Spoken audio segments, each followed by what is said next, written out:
My name is Sherri Motohashi, and I'm a personal trainer. Awesome. Where do you train out of? A few different locations. One of them is here at the beautiful Sunset HQ in Richmond, and another is RSF, also in Richmond.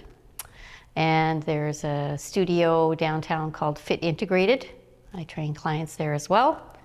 And another client in Burnaby, Capitol Hill.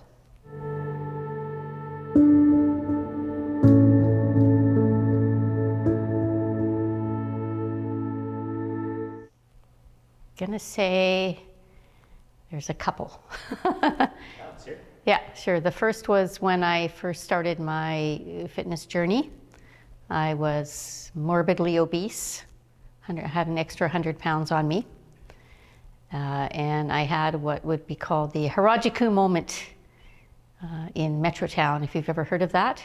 It's like an epiphany moment. And I was shopping for clothes in Metrotown, trying to make myself feel better. And I was in a changing room, and everything I tried on, of course. Nothing's gonna make you look good when you are morbidly obese or feel good. And I just had this sudden epiphany. I didn't wanna do it anymore. Didn't wanna be that size anymore. And from that day forward, I changed and never looked back.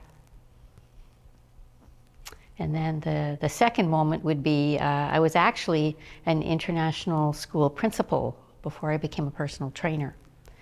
And around the COVID time, things started to get a little bit smelly in the industry. Things were getting difficult. My job position was changing, and they wanted to take up even more of my time, which was already very limited, 15, 20-hour work days. And I thought, I'm gonna have to give up even more of my time, which I wanna devote to fitness. And I realized I wasn't ready to do that or willing to do that anymore, and decided that's it. I'm gonna change my career.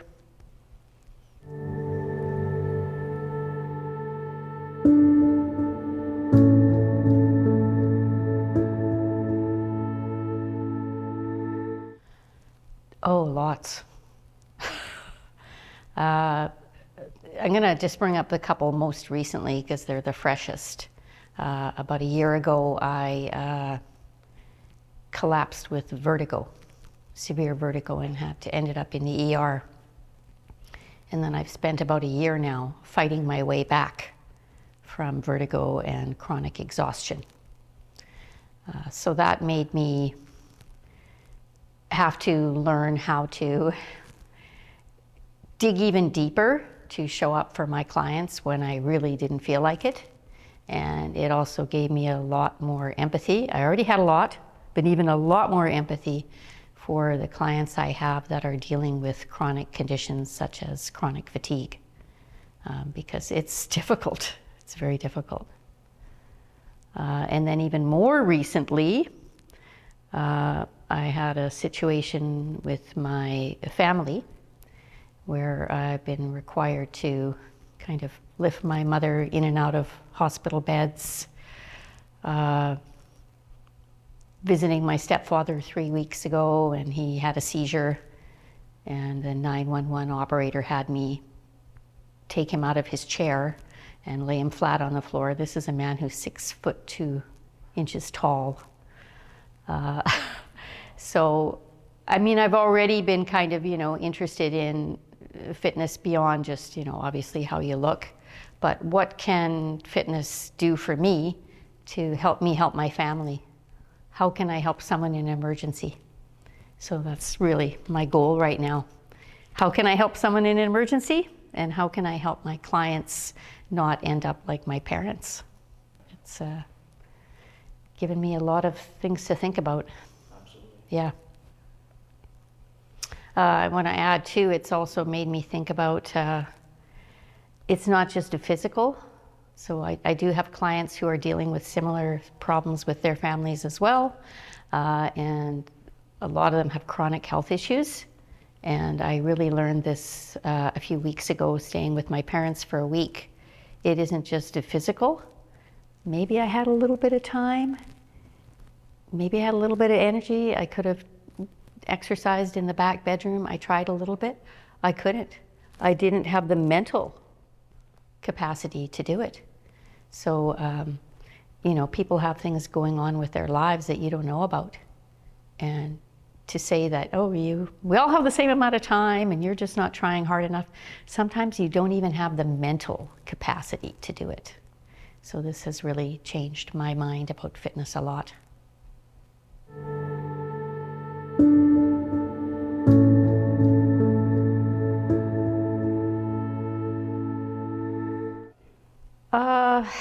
I mean, obviously mine is going to, but I think all of my clients really have their own stories, and it's not just one pivotal moment. It's every time that they come in and they're excited because they could do something they couldn't do before, or they feel better. Or even a week ago, one of my clients came in and she said she just realized that in the past year, she hadn't gone to physio at all. And she used to be going twice a week for shoulder issues, hip issues, a lot of different things. And she said she just noticed actually that she hadn't been at all and she doesn't have any more pain. So that's the kind of transformation that really inspires me.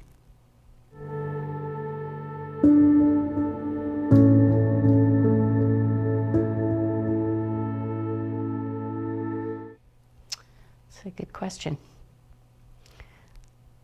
I have a lot of self-doubt, for sure. So much imposter syndrome, especially because I started my fitness journey at age 54, and all of my peers are in their 20s or 30s, and they get out of bed looking good. And this industry is about looking good. And of course, they can do things, you know, they're very flexible. They can do things that I can only dream of. So when I see them on social media, I definitely feel, wow, what do I have to offer? But I'm learning to focus on the things that my clients tell me that I give them that they can't get from younger people. They know that I've walked the talk. They know that I'm compassionate and I have empathy that's based in real life. So that's how I handle my self-doubt, for sure.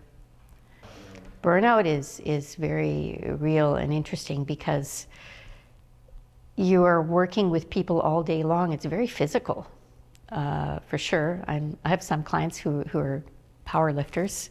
So I'm loading on 45-pound plates off and on, off and on, off and on. It can be very tiring. And then mentally, you're like a counselor, you're a cheerleader, you're pumping them up all day long, even when you don't feel like it. So you do get very burnt out. And I still deal with that. I try to make sure that I'm saving time and energy for myself, for my own workouts, because it's very easy to put that on the back burner. You give everything to everyone and then, okay, I'm just too tired, I'm gonna go home. And no, I'm gonna stick to my plan and do something for myself.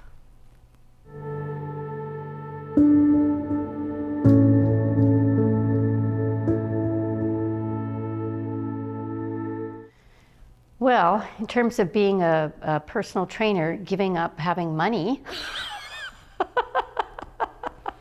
everybody thinks you're rolling in dough, but you're not.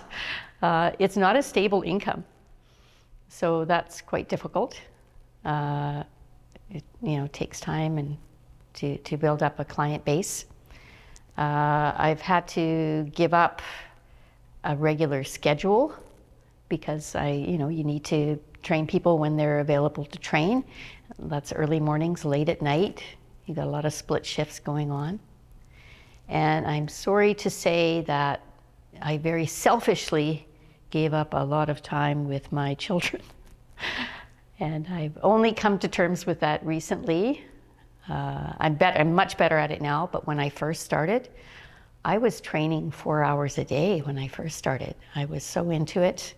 At that time, of course, I was working at the school, so I wasn't using my energy to train other people. So I would train a couple hours before work, a couple hours after work. I would spend all day in the gym on the weekends. And it never occurred to me once in that time that maybe my children would have liked to see me. Sorry.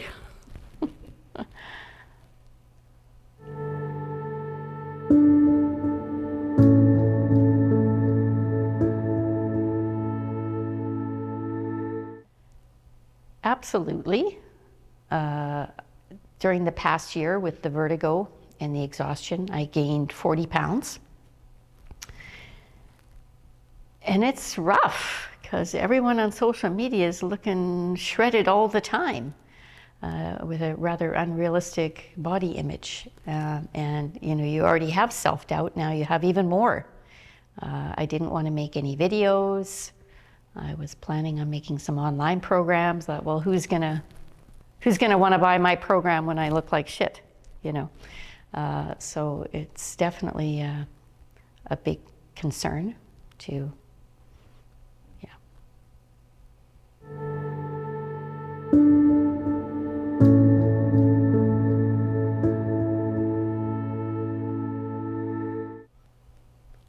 Yeah, there's probably more than one. For sure, with clients, a little bit of, I feel like some mistakes I made in the beginning with some clients that maybe I pushed them a little too hard without realizing not everyone wants to be pushed that hard. And kind of soured the relationship a little bit. So I definitely regret that. And I have a lot of regrets with my own original entry into fitness in terms of, I feel like I wasted time because, I started so late. I wish I had started with a coach right from the beginning because I feel like I farted around too much. And in the beginning, all I wanted to be was skinny. I just wanted to be skinny. And I got skinny, but it was skinny fat. Things were just flapping around in the wind. It was actually my son who told me. He said he saw a video of me. I had a video of me running up the mountain. And I was just so proud of myself for running up a mountain. And he said, I know you think you look good in those leggings, but your butt is flapping. And I said, what? And I never looked, and I looked at the video and I was horrified. It's true. It would look like 2 tennis balls in socks, swinging side to side, because I had no muscle tone at all, because I was just doing a lot of cardio and, starving myself. So I really regret that. I wish I had gotten a coach and learned the right way to begin with and started building muscle right away.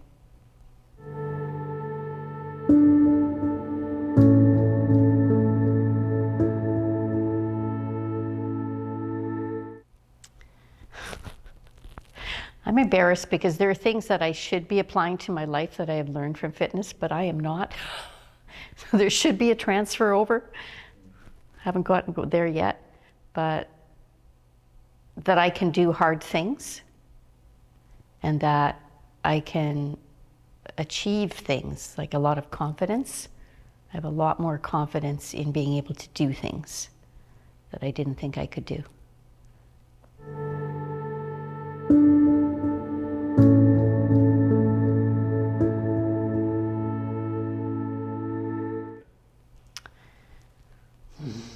Good question. I'd like to build my clientele as I've just started getting my health back in the past few months. I want to be able to help more people. I'd like to reach a broader audience of clients that I feel are left out right now. So there's way too many coaches available to people that want to look like bodybuilders, get shredded, all of that, and not enough for people who just want to live a healthier, happier, stronger life and be better prepared for the future. So that's what I'd like to build up, is that kind of opportunities and clientele for that.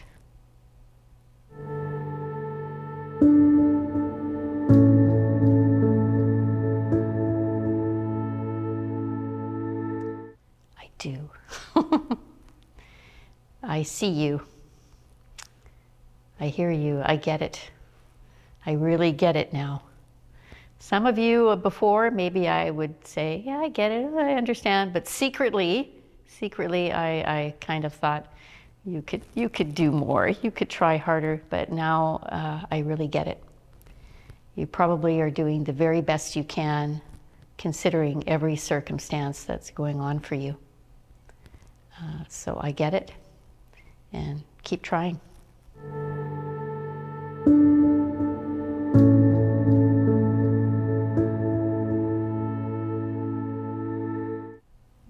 No, stop thinking that you're going to look like everybody you see on Instagram. Nobody looks like that. It's a big problem with some of my clients right now, my male clients in particular. You know, like, oh, I want to look like this. It's like, nobody looks like that. I know it looks like everybody looks like that, but you actually look really good. And you're not going to look like that, even if you did train like that. And you're certainly not going to look like that training twice a week. So pick your heart, set a more realistic goal.